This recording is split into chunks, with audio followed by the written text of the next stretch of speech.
Chers membres d'Église et chers amis, bonjour. Au chapitre 2 et au verset 1 de la lettre aux Romains, Paul écrit « Tu es donc inexcusable, toi qui juges, qui que tu sois. En jugeant l'autre, en effet, tu te condamnes toi-même, puisque toi qui juges, tu pratiques les mêmes choses. » Le verbe « juger » est employé dans la Bible dans deux sens différents.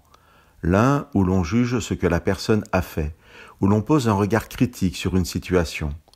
Nous avons tout à fait la possibilité et même parfois le devoir d'interpeller une personne si ses paroles ou son comportement sont blessants ou contraires à ce que nous savons être juste. L'autre sens du verbe juger est celui où l'on ne juge plus ce que la personne a fait, mais la personne elle-même, où le jugement peut devenir synonyme de condamnation. C'est de ce type de jugement dont parle Paul dans notre verset. Tu es donc inexcusable, toi qui juges, qui que tu sois.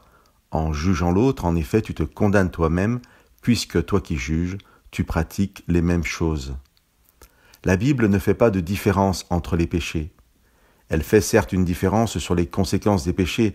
Il semble évident que voler une personne a priori, moins de conséquences pour elle que de la tuer. Mais, dans un même temps, personne ne maîtrise ni ne connaît les conséquences du mal qu'elle fait. Et Jésus nous dira que certaines paroles que nous prononçons font de nous des meurtriers. C'est parce qu'il n'y a pas dans la Bible de différence entre les péchés que Paul dit que nous pratiquons les mêmes choses et que nous sommes donc inexcusables. Si nous sommes croyants, c'est que nous avons vécu un chemin de repentance et par notre baptême accepté le pardon de nos péchés par Dieu. Comment pouvons-nous donc condamner une personne pour ce qu'elle a fait si nous comprenons que nous qui avons été pardonnés par Dieu, nous étions aussi coupables que la personne que nous condamnons aujourd'hui?